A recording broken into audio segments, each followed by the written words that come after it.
All right, welcome everyone to Unsafe Space. I'm your host, Carter Laren, and I am joined, as always, by the bad mama jamma, Carrie Smith. Hi, Carter. Yay. Today we have a special guest who is going under a pseudonym. His name is Harrison, and he's a high school student from Colorado. Harrison, welcome to Unsafe Space. Thanks for having me. So you've got why don't you first, I know we're kind of anonymizing you a little bit. Can you tell us a little bit about the school you go to, what grade you're in, kind of background info that you're willing to share? Yeah, of course. So I go to a school in the Adams 12 school district, and it's one in like kind of the Denver metro area. And at my high school, we have a system that was built around being able to anonymously report things for bullying and that kind of thing. It's called Safe2Tell. And it's become much more of a problem than it has. I've actually never heard a story of someone having a positive influence with it. Wow. It's only been as a weapon, which is pretty incredible. Now, so according to the Attorney General of Colorado's website, Safe2Tell, the Safe2Tell model encourages that every student, parent, teacher, and community member has access to a safe and anonymous way to report any concerns about their safety or the safety of others. It sounds lovely. Is this like a hotline? Because I know they have these things on college campuses, like bias reporting lines. Is that what it is? Not really. It's a website, so you can like submit an anonymous report, and then you can give a name, you can give description. The list of descriptions, like of things that can happen, are amazing. Like one of them's fire starting, which is weird. But once you select that, you can either leave your name out of it, say who it is, and then your report can report it. But you can leave a lot of holes in the story. All you really have to do is give a name or names and say what they did, and then you're going to get sent to the dean's office. Wait, and you get to stay anonymous? Mm-hmm. They don't even know who it is. No one knows who it is. No, so I could go report you right now because I know your real name. I could go report you right now and say you're, humping rabbits or something in the backyard, and I don't know. And it doesn't matter if it's off school grounds or not. Like at one point, basically what happened was this girl, she was offended that she didn't get invited to a party. So she reported everyone who went. And I think there was like, I want to say 25 suspensions in that week, because they would either they would just immediately get searched or drug tested, depending on what she said they did. And if they had anything on them, then they would get suspended. And then other kids would get suspended just because of Safe2Tell. That's something that happened quite recently. How does this work? Because you've had a run-in. I want to talk about a couple things that have happened to you, but you have had a run-in, at least one run-in with Safe2Tell, maybe two. How does it work? So you're accused of something anonymously, and then what happens? Because it seems like, that shouldn't be really that actionable. How do you find out about it? You get called to the deans and they tell you. You get called down and you received an anonymous report that you were vaping in class, which is one that I actually did get, which was very interesting to me, because at the time it was the person Safe told on me for vaping in class. However, I was cold because my school doesn't some of the rooms in my school just don't get very much heat. So I was breathing into my hands like this. And then immediately someone was like, "Oh, you're vaping in class. I'm going to report you right now." And I knew exactly who, the three people that it could have been, because it's just people who really don't like me, and they are the kind of people, they're just not great people. So they would be down with trying to get me suspended, which was interesting to say the least. So what happens to you? So you get called down and they're like, "Hey, Harrison, you've been accused of vaping in class. Now what?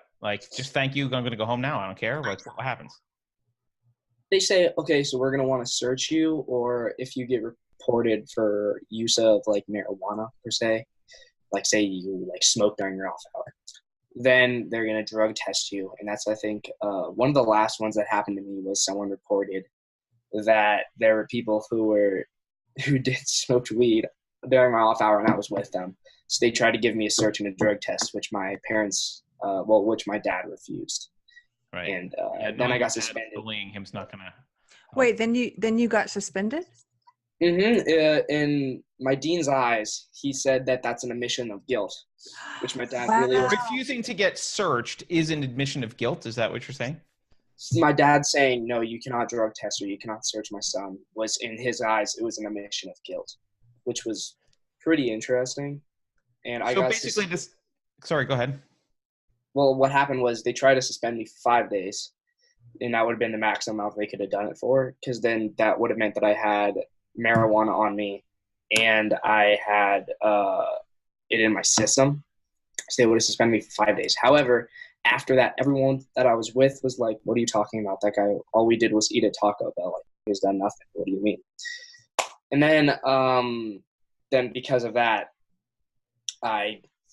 they only suspend me for a day and a half, and they hold you for 3 hours, and they hold you in different rooms. They're really against phones. Which I thought was really funny. They don't let you have your phone out. I think I got to use my phone once, and it was to show the person who was watching me, like the security guard, a picture of the truck that I was going to get and that kind of thing, because she was really nice. But it's pretty great. She was super nice, but he was angry. He wasn't having a fun time. So wait a minute. You, I just want to clarify for everyone, because like parents, I don't think understand that this is what happened. You get accused anonymously, and yes. So the school's position is anyone who's accused anonymously, which is basically anyone potentially. We have a right to search them and drug test them, and if you refuse, then you're suspended. Yes, that's basically what happened. And my dad actually looked into it, and he said that in the district's rules and regulations, it never says that that's an admission of guilt. So it could have been new, and they couldn't have not updated the system. But what probably happened was they just said that to suspend me, because they're really obsessed with being the top, because they were pretty high up there in the best school in Colorado for a long time. And because of that, they will want to suspend the worst kids, so that way they can, the school will look better. So there's only the straight A, really good students there, and not the kids who are ditching class and that kind of thing. And also, I don't know if this is 100% true. Don't quote me on it, but I believe that if you get suspended, it still counts as you can still say you understand how the school gets money for how many kids show up to class. Right. So. I see. But being suspended counts as attendance, kind of, in some weird way. It kind of does, and that's what I've been told by my parents. But I don't know if it's 100% true. Oh, interesting.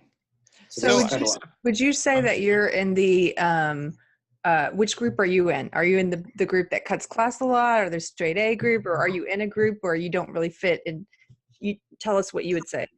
So I don't cut class. It's not something that I do. I don't think that it's a good plan at all. And I have only cut class, I think, twice in my life, and it's a terrible decision, and I never do it again.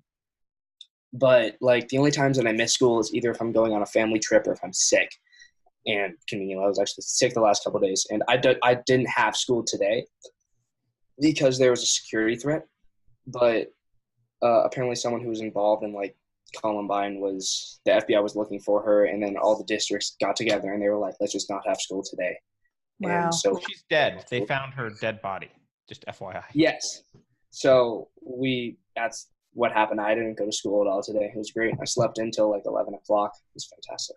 So you think, just so I'm clear, you think their intention with this is to try, and it's because they care about and they want to try and have a reason to root out, to suspend people they perceive as troublemakers, and it's just being over applied? Or do they also have some kind of, would you say they have some kind of other reason for it, where it's about protecting people from harm, right? Is that what they're saying? So I would say that is the reason they throw out suspensions all the time. I think that's the reason why that's happening, is because they don't want the worst kids at school, which I think is kind of counterintuitive. You can get suspended for ditching class when you don't want to go to class. So they'll do that. And then I think the reason why they still have Safe2Tell is because they think that it's about protecting their students, when I think everyone in the district knows it. Everyone in my dean's office knows it's not true. It doesn't help anyone. And are they a lot picking on you because of your personal pronouns, Harrison? Because I heard you have an alternate personal pronoun choice. Yes, in my first hour class, it's called Lit to Film, where we watch movies. It's a great class. I would totally recommend it. We got handed out the sheet, and it said, like, what's your preferred pronoun? And I thought it was hilarious. I didn't want to answer legitimately, so I put down Dragon Lord.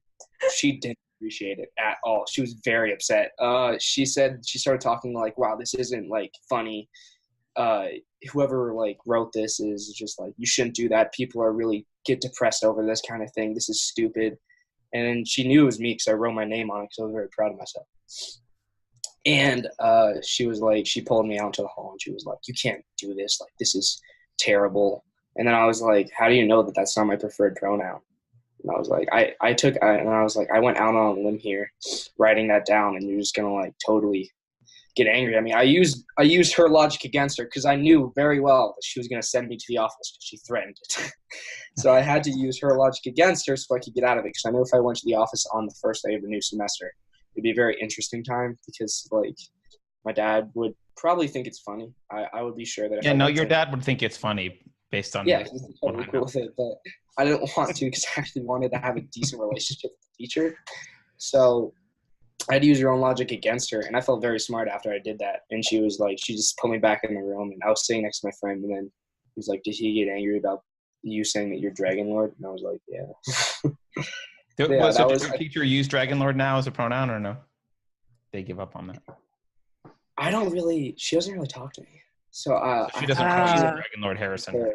I've never experienced her being like, okay, Dragon Lord Harrison. Like, so how much time do you guys spend on something like that, on pronouns? It depends on the teacher. The more SJW or, like, left-leaning teachers could spend just, like, a day. Just, like, it's a quick sheet. It takes, like, 15 minutes. So it's not that much effort in their eyes. So that's why it doesn't really bother me that much. But most teachers don't care at all. Like, when I was in middle school, I had an English teacher, and I asked her how many genders there were, and then she was like, there's 2. That's a stupid question. Is she still teaching? Is she fired? Yeah.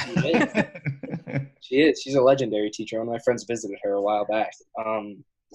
But she's like, there's a lot of teachers. There's very few right-leaning teachers. There's way more very broad bias left-leaning teachers. I think there's 2 teachers that people actually will, like, call communists.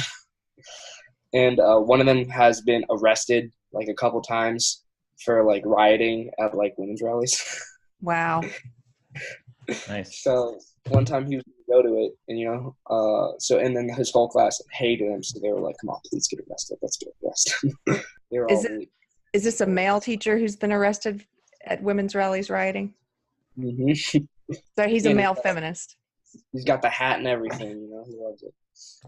But I've never had do you think honestly or not, like, does the administration have it out for you because of, like, is there any sort of, like, they just don't like you personally because of politics or resistance to this kind of stuff? Or is it just they treat everyone like this, everyone's a criminal as long as they're accused, and that's the way it is?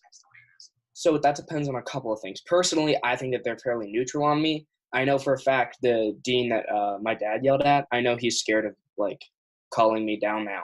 I know this because he brought me into the office, and he made it very clear that this was, like, the other dean's thing, not his. And when I told, like, the dean, she was like, we're going to have to search you.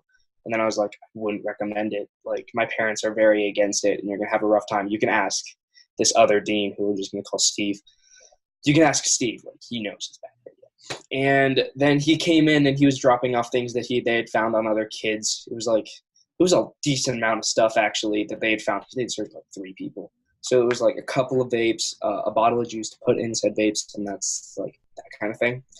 And when she asked, she was like, hey, Steve, like, did you have a problem when you searched this kid? And he literally just went, yeah, because my dad just started going off on him. And I know he avoids me now, which is interesting. So I imagine a lot of parents aren't as proactive, much of a backbone as your dad, right? And might just say, like, oh, search him, I guess, if he was accused. I know someone who's had about as many problems with Safe2Expel as I have, and his dad just goes, search him and tell me what you find. and that kind of thing. And really, that kind of thing really matters to what the deans do on the side. So, like, one of them's a wrestling coach, one of them's a softball coach. The one that's a softball coach was the one who asked Miller about meeting his resume. So when that happened, she's brought in tons of kids from the softball team and let them off with warnings.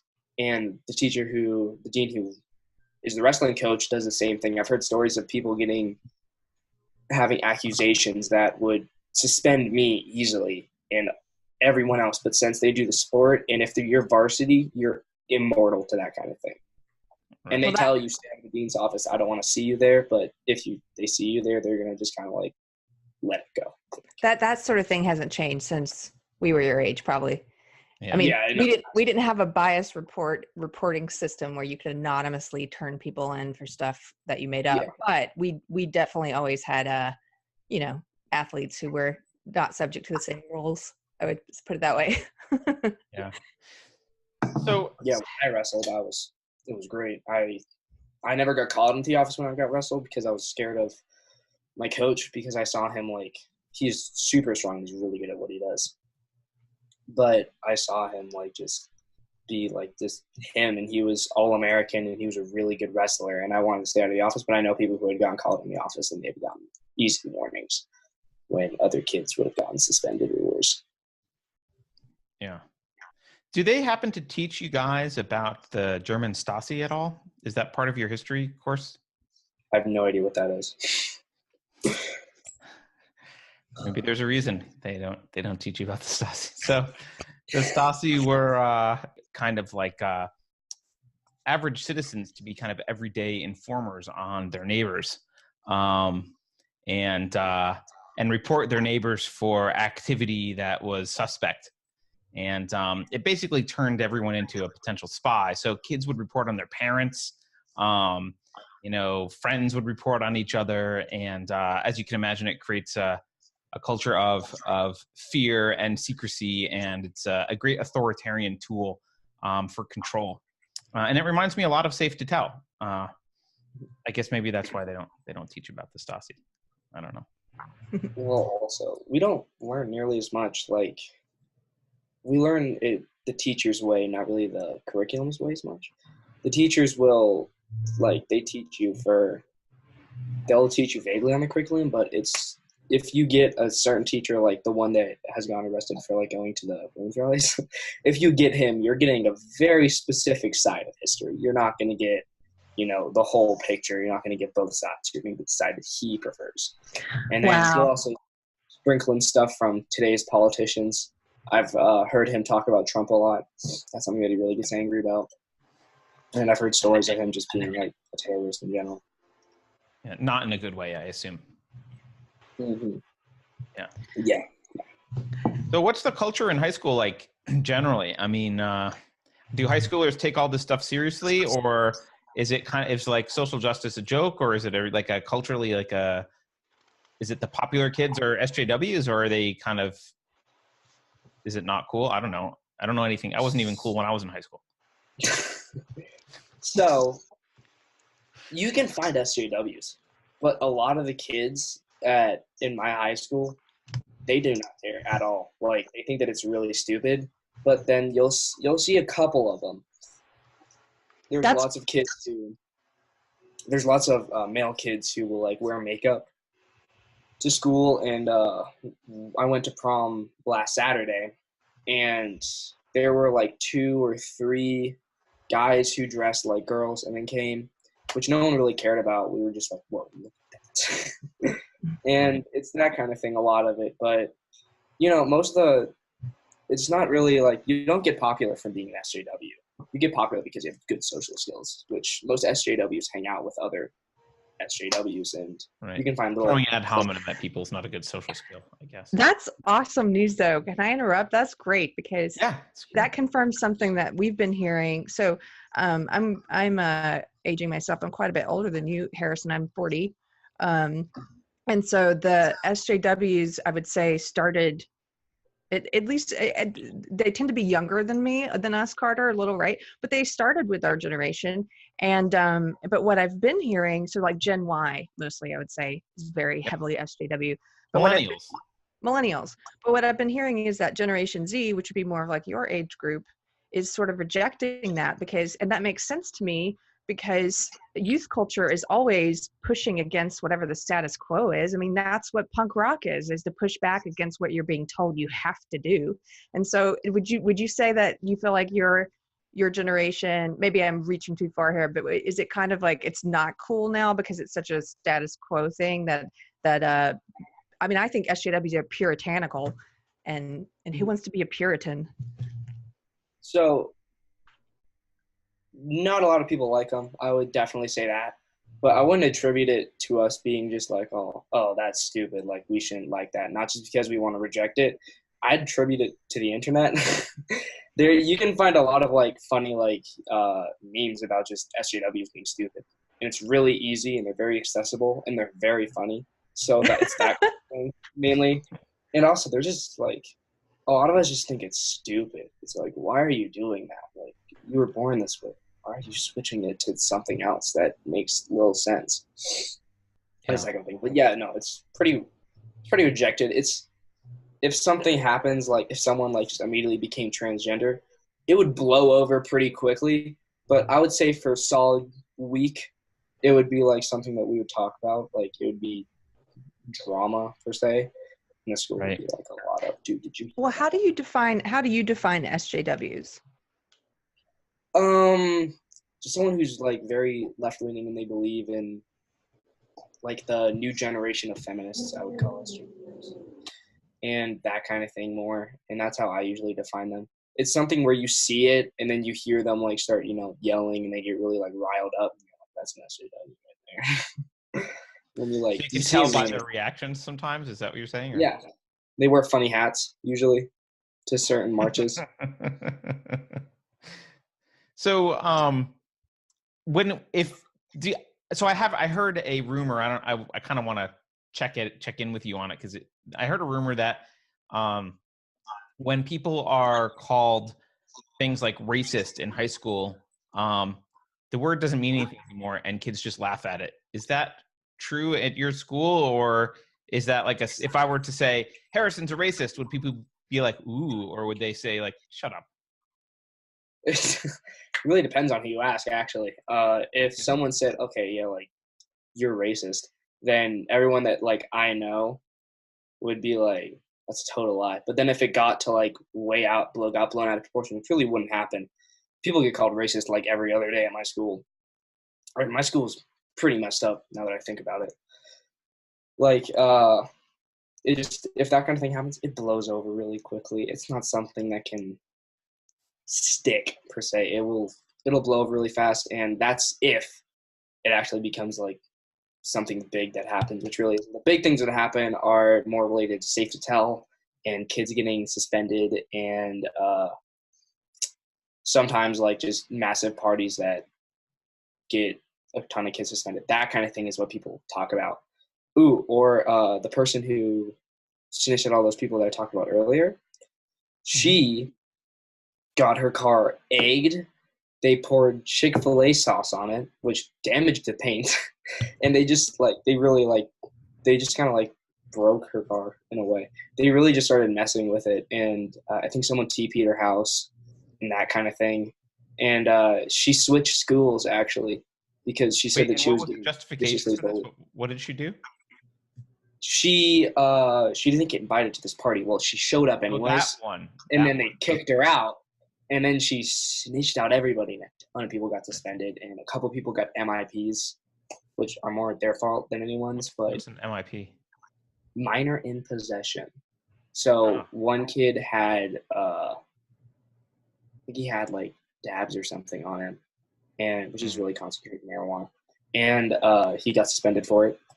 And then he got an MIP and that kind of thing. And then once that happened, her car got egged, someone keyed it, like all that kind of stuff happened. And she ended up switching schools because she said she was getting bullied, which was pretty much her fault. Like, I kind of feel bad because you know, it's not a great thing to do, to just destroy someone's car like that. But well, I she mean, started the bullying, it sounds like, by anonymously yeah. reporting.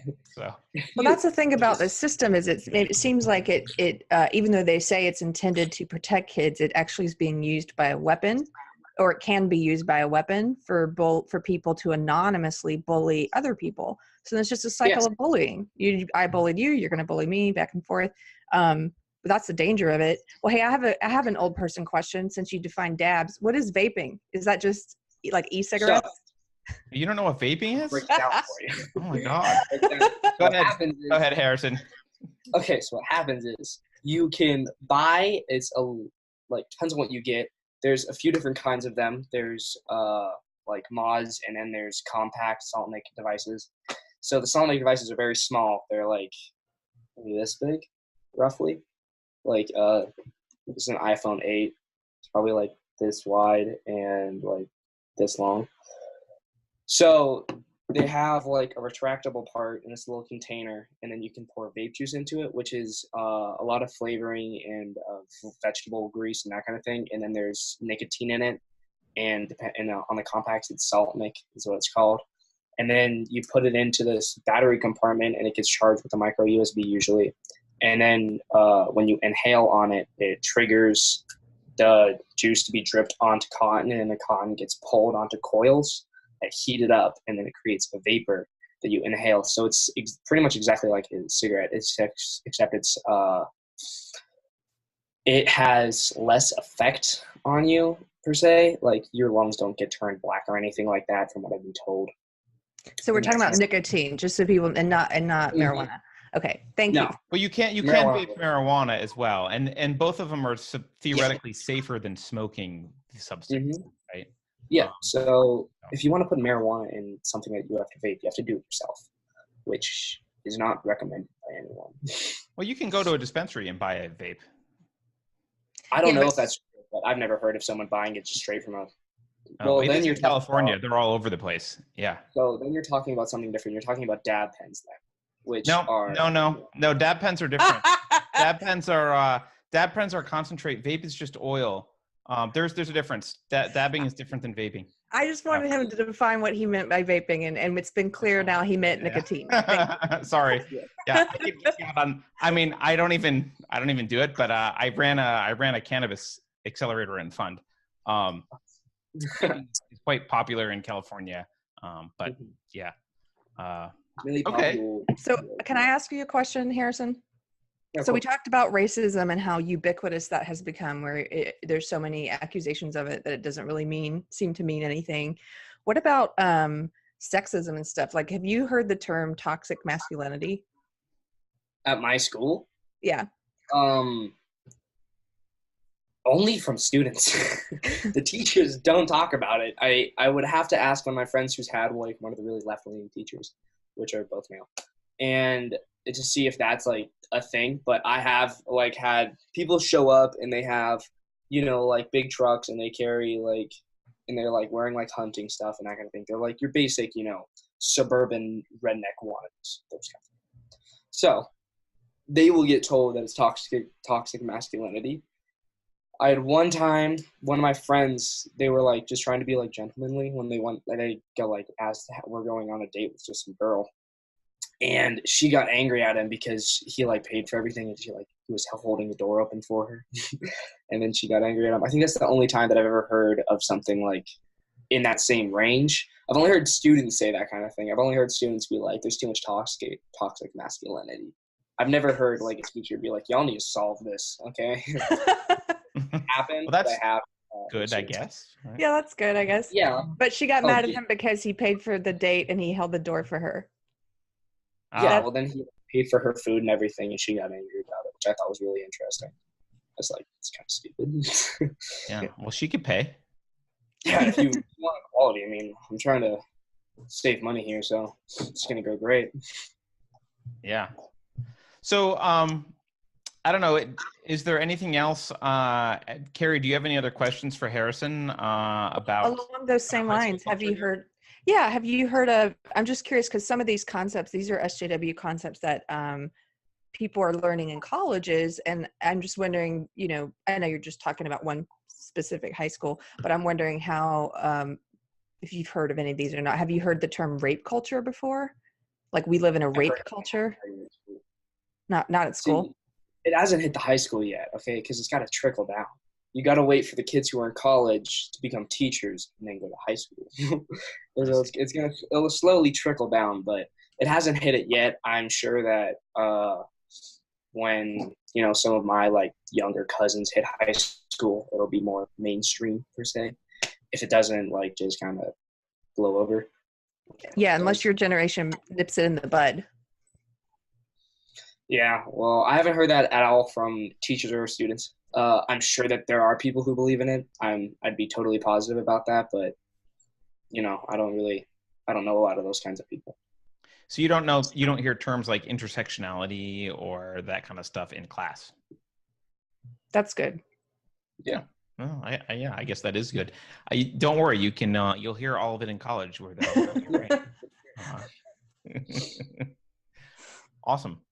Well, Harrison, I mean, this is super helpful.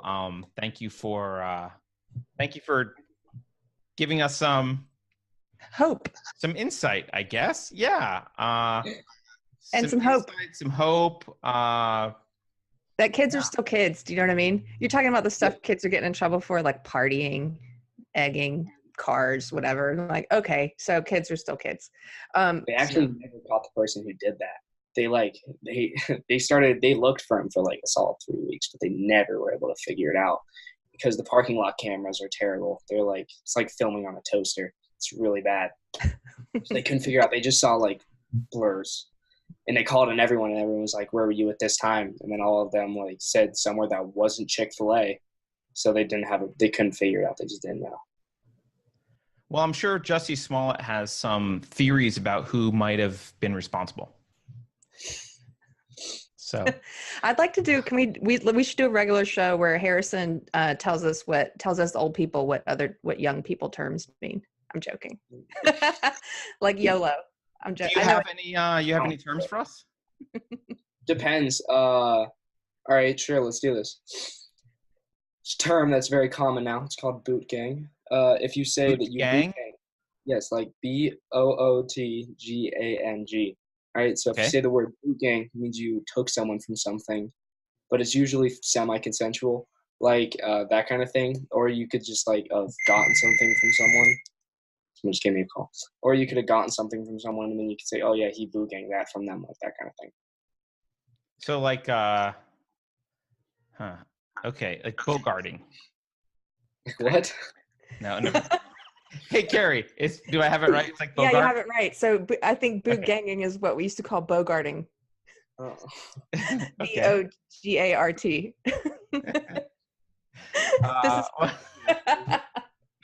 I feel so old. Wait, all right, teach me one more and then we'll let you go. Do you have another term for us? Yeah, sure. Okay. Someone's really like a big guy, like they're pretty tall and they're pretty fat, that kind of person. You're gonna call that kind of guy a big chungus, okay? Because it's a meme. A big chungus? Big chungus, yeah. That's one that's really common. Me and a lot of my friends use that kind of thing. That's probably one of the more common ones now. The memes kind of died, but the word still lives on because it's just fun to use. Well, I've learned two things today, and you've given us hope. Yeah. This is also though. You've given me heartburn over the Safe to Tell thing. That's pretty horrible. So I guess anyone who's using Safe to Tell in Colorado, stop. It's the Stasi. So yeah, you achieve nothing. Right. Except for I lose school, and it just becomes a problem for everyone. Yeah, there seems to be this like guilty until proven innocent thing now. So I guess this is just part of it. Well, the deans set themselves up as judge, jury, and executioner. So if they get a report, they decide themselves. It's not like other people don't really matter. So yeah, that's the main problem.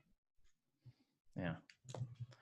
All right. Well, thank you for joining us, Harrison. And Yeah, good luck with the rest of high school. I hope you don't get suspended for too many things and that you never have to get searched again. But who knows? I guess if I'm pissed at you for some reason, I'll just go to Safe2Tell on Colorado's website and start reporting you for various things. I know Carrie's thinking about doing that already.